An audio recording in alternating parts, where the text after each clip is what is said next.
রতম ক্ষমা করো, ধরার যে জন তাকে ধরো, ধরার যে জন তাকে ধরো, তোমার মুঠোয় সবই আল্লাহ। সুবহানাল্লাহ আলহামদুলিল্লাহ লা ইলাহা ইল্লাল্লাহ। প্রশংসা কার? আল্লাহ। তিনি হলেন রব্বি আল্লাহ, আমারও আল্লাহ তোমারও আল্লাহ। তাই নাকি? তাহলে আমারে আপনি মুসলমান বানিয়ে নেন। মুসা আলাইহিস সালাম বললেন তাহলে তুমি বলো লা ইলাহা ইল্লাল্লাহ মুসা কালিমুল্লাহ, মুসলমান হয়ে গেছে। আমার ভাইরা, এই জন্য আল্লাহ রাব্বুল আলামিন কোরআন দিয়ে বলেন মুত্তাকিনের গুণ অর্জন করতে হলে প্রথম নাম্বার হলো আল্লাযীনা ইউমিনুনা বিল গায়ব, যারা অদৃশ্যের উপর বিশ্বাস স্থাপন করে। আল্লাহ বলেন এরাই হলো প্রথম তালিকার মুত্তাকিন। সুবহানাল্লাহ বলেন। দুই নাম্বার, কয়টা বলছিলাম? তিনটা। ভুলে গেছেন? আয়াত ছিল একটা, বিষয় কয়টা? তিনটা। মুত্তাকিনের গুণ। দুই নাম্বার ওয়া ইউকিমুনাস সালাহ, যারা নামাজ কায়েম করে। কি কায়েম করে? নামাজ কায়েম করে। আগে কাজ না নামাজ? সবাই বলেন আগে কাজ না নামাজ? দলিল আছে? কথা কোন দলিল আছে? হ্যাঁ, দলিল। وَإِذَا قُضِيَتِ الصَّلَاةُ فَانتَشِرُوا فِي الْأَرْضِ وَابْتَغُوا مِنْ فَضْلِ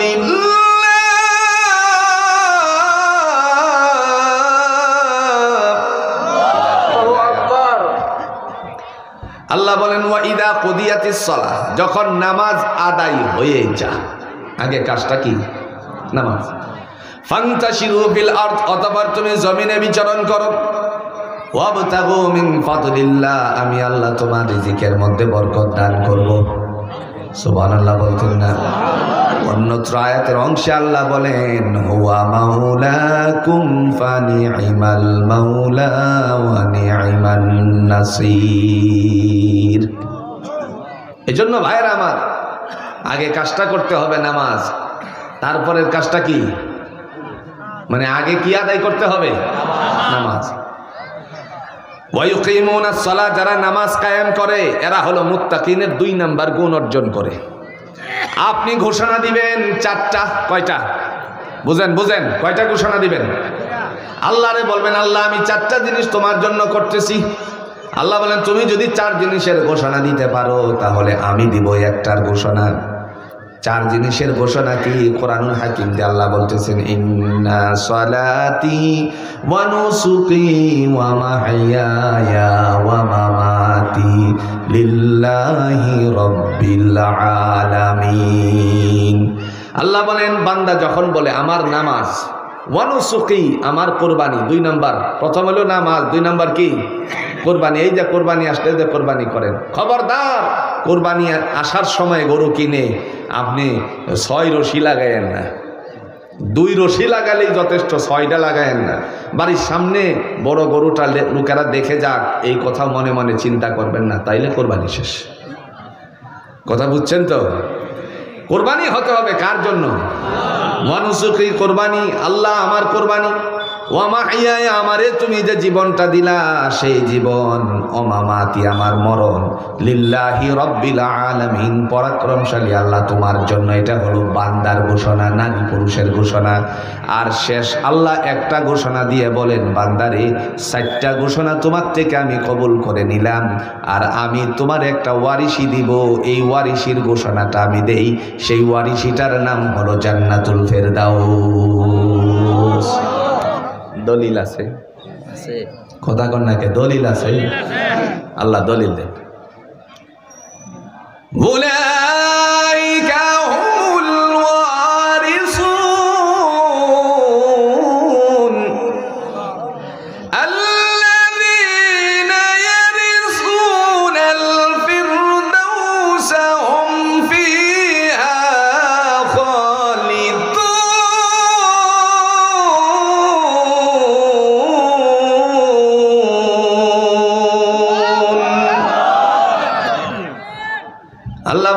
আমার পক্ষ থেকে তোমরা তারাই পাবে ওয়ারিশি পাওয়ার যোগ্য, এরাই হলো ওয়ারিশি পাওয়ার যোগ্য। যারা এরা কি ওয়ারিশিটা দিব? আল্লাযীনা ইয়ারিসুনাল ফিরদাউসা হুম ফিহা খালিদুন। আল্লাহ পাক তিনি বলেন সর্বোচ্চ জান্নাত ওয়ারিশি হিসাবে দিব, যেই ওয়ারিশিটা হবে জান্নাতুল ফিরদাউস। জোরে কোন সুবহানাল্লাহ। কয় নাম্বার গুণ থাকলে? 2 নাম্বার গুণ। আজান হয়ে যাবে, ছেড়ে দেয় নাকি? আজান হয়ে যাবে, এই জন্য আর সামনে না, শুধু এতটুকু জানেন আল্লাহর কাছ থেকে 2 নাম্বার গুণ অর্জন মুমিন মুসলমানেরা যখন করে তারা হবে মুত্তাকি, যারা নামাজ কায়েম করে। এর 3 নাম্বার গুণ হলো, এই দুইটার বিষয় আমি বিস্তারিত বলতে পারলাম না। 3 নাম্বার হলো মিম্মা রাযাকনাহুম ইউনফিকুন, আমি যা রিজিক দিছি তার থেকে তোমরা ব্যয় করো। যারা ব্যয় করে আল্লাহ বলেন এই 3 গুণে গুণান্বিত যারা, এরা হলো মুত্তাকিন। জোরে কোন সুবহানাল্লাহ। আল্লাহ আমাদের সকল বলেন আমি হলাম এমন সত্তা যার সাথে কোনো অংশীদারিত্ব নেই। আল হাইয়ুল কাইয়ুম, তিনি চিরঞ্জীব চিরস্থায়ী ছিলেন এবং আছেন, থাকবেন। জোরে বলুন তো ঘোষণাটা কার? যারা অদৃশ্যের উপর বিশ্বাস স্থাপন করেন আল্লাহ বলেন আমি তাদের জন্য পরম করুণাময়, তাদের জন্যই হইল দয়ালু।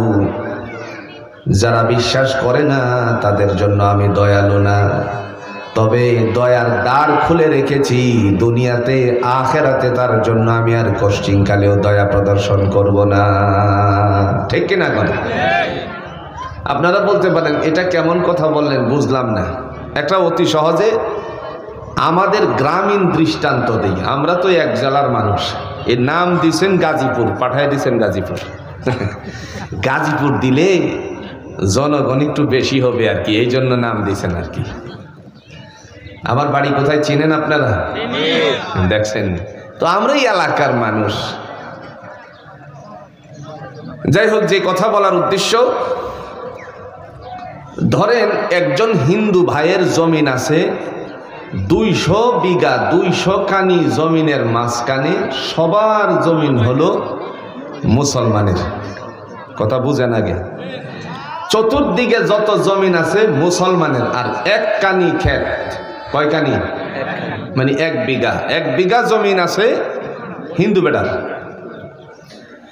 বৃষ্টি যখন আকাশ থেকে হয়, খালি মুসলমানের জমিনে হয় নাকি হিন্দু লোকের জমিনেও পড়ে? জোরে কর না কেন? সেই জায়গায় যদি আল্লাহ রাগ করতেন, না তুই আমার উপর বিশ্বাস করস নাই, সুতরাং তোর জমিনে আমি বৃষ্টি দিব না, তাহলে পারতো না? কিন্তু আল্লাহ রাব্বুল আলামিন তা করেন নাই। দুনিয়ার জমিনে দ্বার খুলে রেখেছেন, রহমতের দরজা খুলে রাখছেন। আল্লাহ বলেন আমার নাম হলো রাজ্জাক, তোমারে যেমনি ভাবে রিজিক দেই তারও এমনি দিব, তবে তাদেরকে কিছু কম দিব, তোমার একটু বাড়ায় দিব। সুবহানাল্লাহ বলতেন না? প্রশ্ন তো আবার জন্মাতে পারে, আপনি কি বললেন বুঝলাম না। যত দিকে তাকাই দেখি তো খালি হিন্দুরাই জমিদার। কথা কন নাকি? তার মানে এটার অর্থ এই নয়। আল্লাহ পাক বলেন তোমাকে আমি ইহ জগতেও দিব, পর জগতেও দিব। তার চেয়ে বাড়িয়ে দেওয়ার অর্থ হলো এই জগতেও রিজিক বাড়ায় দিছেন, পর জগতেও রিজিকের বন্দোবস্ত জুড়ে বলেন করেছেন কে? যারা অদৃশ্যের উপর বিশ্বাস স্থাপন করে এরা হলো মুত্তাকিন। এদের উপরে দয়া দলিল আছে কি? কথা কন নাকি? দয়া আল্লাহর তরফ থেকে তাদের উপরে দলিল আছে।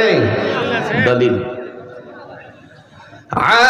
আলিমুল গায়বি ওয়াশ শাহাদাতি হুয়ার রাহমানুর রহিম।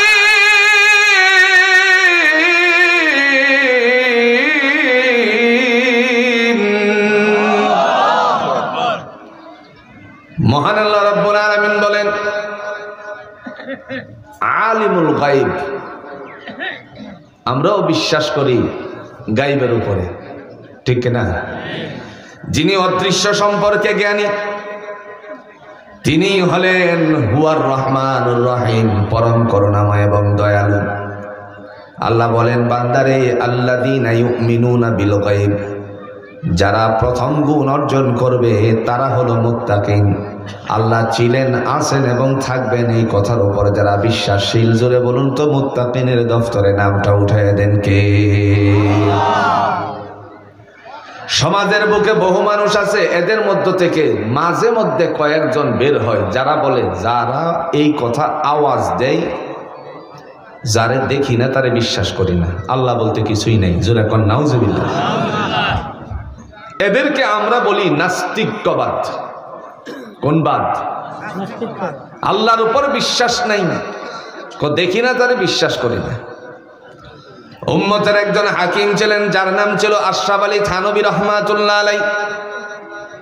রাস্তা দিয়ে হেঁটে যাওয়ার সময় একজন নাস্তিক জিজ্ঞেস করলো, থানভী সাহেব দাঁড়ান। তিনি দাঁড়ালেন, মুহূর্তের মধ্যে ডাক দিয়ে বলছে, আপনারা যে আল্লাহ আল্লাহর কথা বলেন, আমি যারে দেখি না তারে বিশ্বাস করি না, জোরে কোন নাউজুবিল্লাহ। আবার বলছে, আপনারা বলেন তো জিনদেরকে আল্লাহ আগুন দিয়ে সৃষ্টি করেছেন, আগুন আবার দুজকের আগুনে পুরাই কেমনে, এটাও তো বিশ্বাস হয় না। থানভী রহমাতুল্লাহি আলাইহি তিনি তার কথাই নম্র ভদ্রতা, এত নম্র ভদ্র মানুষ ছিলেন, কিন্তু আমরা জানি সহজ সরল মানুষের একবার রাগ উঠলে পরে সহজ করে তারে 7 পুকুরের পানি দিয়েও থামানো যায় না। বুঝিন না মনে সহজ সরল মানুষ তো সেত উঠায় লাইছে। এই রাগের কারণে তিনি আস্তে করে নদীর কিনারায় চলে গেলেন। কোরআনে জবাব আছে কিন্তু জবাব দিলেন না। নদীর কিনারায় গিয়ে আল্লাহর বান্দা তিনি একটা শক্ত মাটি নিলেন, যাকে আমাদের কিশোরগঞ্জের ভাষা হলো চিকনা মাটি, জোরে কইন, আর ঢাকাইয়াদের ভাষা হলো এঁটেল মাটি। এই শুকনা মাটি চিকনা মাটিটারে নিয়ে আস্তে আস্তে করে উপরের দিকে আসার পরে তার দিকে ছুঁড়ে মারলেন। নাস্তিকের ঘাড়ে লেগে গেল। শেষাতে আল্লাহর বান্দা অস্থির হয়ে গেল, ডাক দিয়ে বলতেছিল, থানভী সাহেব আমাকে কেন আঘাত করলেন? লোকেরা জড়ো হয়ে গেল, বলছে তুমি এত চিৎকার করছো কেন? সাথে সাথে ডাক দিয়ে বলছে, থানভী সাহেব আমাকে আক্রমণ করেছে, ঢিল মারছে। লোকেরা জিজ্ঞেস করলো, হুজুর আপনি কি এই কাজ করেছেন নাকি? মুহূর্তের মধ্যে ডাক দিয়ে বলছে, আমি যা করেছি তার প্রশ্নের জবাব দিয়েছি।